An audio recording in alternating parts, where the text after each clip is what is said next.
Signal weak ఉన్నట్టుంది. మళ్ళీ మీ దగ్గర Harshavardhan Reddy garu please. Good morning రాయజన. హర్షవర్ధన్ రెడ్డి గుడ్ మార్నింగ్ అన్న. మార్నింగ్ ఏంటి పూర్తిగా వైఫల్యం చెందారు అనేది ఈరోజు విమర్శలు చేస్తూ ఉన్నారు. వీళ్ళు 16 మంది చనిపోయారు. దీనికి అంతటికి సరిగ్గా మంత్రులు స్పందించకపోవడం, అధికారులు సరిగ్గా స్పందించకపోవడంతో జరిగింది అనేది ఈరోజు ప్రధానంగా బీఆర్ఎస్ పార్టీ ఆరోపణలు చేస్తూ ఉంది. అన్న, ఇప్పుడు వర్షాలు ప్రారంభమైంది 31 ఆగస్టు రోజు, అంటే 1వ తారీఖు నాడు సండే రోజు కల్లా వర్షాల తీవ్రత హెచ్చుగా అక్కడ నమోదు కావడం జరిగింది. నిన్ననే మా ముఖ్యమంత్రి గారు రోడ్వే ద్వారా ఖమ్మం చేరుకొని ఖమ్మంలో లోతట్టు ప్రాంతాలతో పాటు అక్కడ ఉన్నటువంటి కలెక్టరేట్ చేరుకొని రివ్యూ మీటింగ్ పెట్టి కూడా స్వయంగా తన కళ్ళతో చూసినటువంటి ఈ యొక్క అకాల వర్షాల బాధితులను ఆదుకోవడానికి ఎమర్జెన్సీగా ఒక మీటింగ్ పెట్టడం జరిగింది. మీటింగ్ లో కూడా వారు కావాల్సిన అన్ని కూడా ప్రజల కోసం ప్రకటించారు. అక్కడ ఉన్నటువంటి 3 మంత్రులే కాకుండా పొంగులేటి గారు కానీ, తుమ్మల గారు కానీ, బట్టి విక్రమార్క గారి కాకుండా నీటిపారుదల శాఖ మంత్రి, రోడ్స్ అండ్ బిల్డింగ్స్ మంత్రి కోమటిరెడ్డి వెంకటరెడ్డి గారు కూడా ముఖ్యమంత్రి గారు వెంబడి ఉన్నారు. అదేవిధంగా తుమ్మల నాగేశ్వరరావు గారు లాస్ట్ థర్స్డే నుంచి అక్కడే ఉన్నారు. స్టార్టింగ్ డే తుమ్మల నాగేశ్వరరావు గారే అక్కడ మొత్తం తిరిగి, అంటే ఒక కేబినెట్ మంత్రి, వ్యవసాయ శాఖ మంత్రి కూడా వారు అక్కడే ఉండి సమీక్షిస్తూ ఆంధ్రప్రదేశ్ ప్రభుత్వంతో కూడా హెలికాప్టర్ల కోసం వారు ప్రయత్నించే సంగతి మనకు అందరికీ తెలుసు. ఇవాళ బీఆర్ఎస్ వాళ్ళు ఏమంటున్నారంటే కేటీఆర్ ముఖ్యంగా ఏదో హెలికాప్టర్ల కోసం ట్రై చేసినట్టు, ఫోన్లు చేసినట్టు యాక్టింగ్ అనేది ఒక టెక్నికల్ ఇష్యూ, ఇది కనిపించే ఇష్యూ. అక్కడ ఏం జరిగిందంటే ఒకటి ఏమి విమర్శలు చేస్తున్నారు. ఒక మంత్రి ఏమో హెలికాప్టర్ లో కూర్చొని సెల్ఫీలు దిగి పంపించడము, అదే రాయేష్ అన్న. ఒక మంత్రి ఏమో హెలికాప్టర్ లేదు మాకు రాలేదు అనేది ఒకటి, ఒక ఆయనేమో పక్కపార రాష్ట్రంలో ముఖ్యమంత్రి, అంటే ఎవరు కూడా సీరియస్ గా వర్క్ చేయలేదు అనేది. అన్న రాయేష్ అన్న, కేటీఆర్ కు నాకు ఎంపీ 51, 52 ఏళ్ళు వచ్చినాయి, ఇంకా మెచ్యూర్ కాలే అని ఏం మాట్లాడుతుండో అర్థమైతలేదు. ఇది ఒక కనిపిస్తున్నటువంటి ప్రాసెస్. హెలికాప్టర్లను అడగడం టెక్నికల్ ఇష్యూ, హెలికాప్టర్ రావడం కూడా టెక్నికల్ ఇష్యూ. ఇదేదో లేనిది చెప్పడం, లేకపోతే ఎవరికి తెలియంది చెప్పడం కాదు. ఇది డెఫినెట్లీ రికార్డు ఉంటుంది. మనం హెలికాప్టర్లు అడిగింది, అక్కడ వాళ్ళు చెప్పింది అన్ని కూడా రికార్డు ఉంటుంది. దీని గురించి కేటీఆర్ చుక్కరగా మాట్లాడడం అంటే ఇంకా వేరే ఏం పని లేదు. ఇక ఇది అర్థమవుతా ఉంది. ఇంకొకటి రాయేష్ అన్న, గతంలో 9.5 సంవత్సరాల పాటు వీళ్ళు అధికారంలో ఉన్నారు. తండ్రి, కొడుకులు, అల్లుడు, వీళ్ళే కదా అధికారం చెలాయించింది.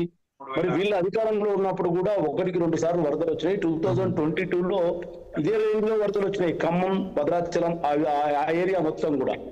మరి ఆ రోజు కేసీఆర్ గారు 4 రోజులకు పోయిండు.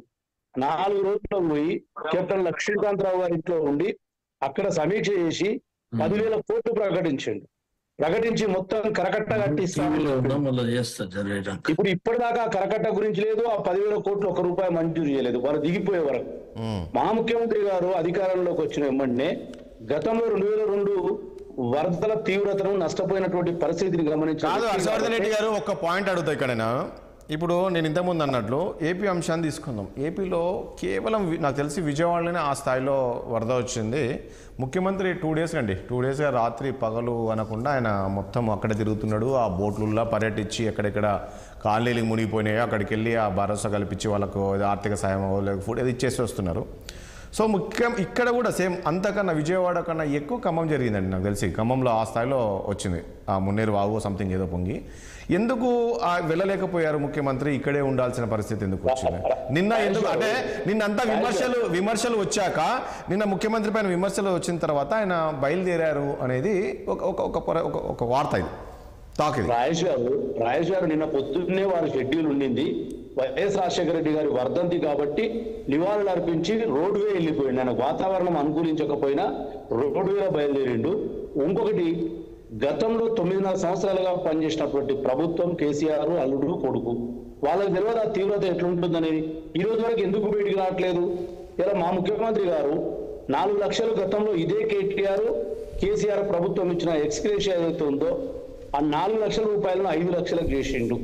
వీళ్ళు 5,000 రూపాయలు ఎకరానికి నష్టపరిహారం ఇస్తే రేవంత్ రెడ్డి గారు 10,000 నిన్న ప్రకటించిండు. గొర్రెలు, మేకలు ఏమైనా చచ్చిపోతే గతంలో 4,000 వీళ్ళు తీసుకొచ్చింది, నేను వేరే అనడం లేదు. దాన్ని నిన్న 1,000 రూపాయలు పెంచుతూ ఇమ్మీడియట్ గా ఇవ్వడం జరిగింది.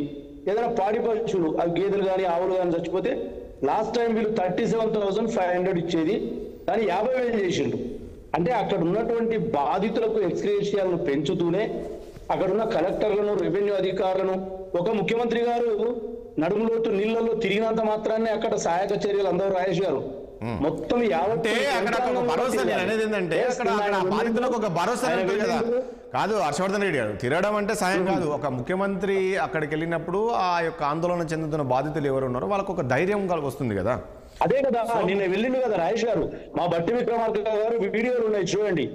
నీళ్లలో ట్రాక్టర్ మీద వెళ్ళి ఒక పూరి గుడిసెలో లోపలికి వెళ్ళి కూడా పరిశీలించడం ఉప ముఖ్యమంత్రి, ఆర్థిక శాఖ మంత్రి, ఆ జిల్లా వ్యక్తి మధురలో.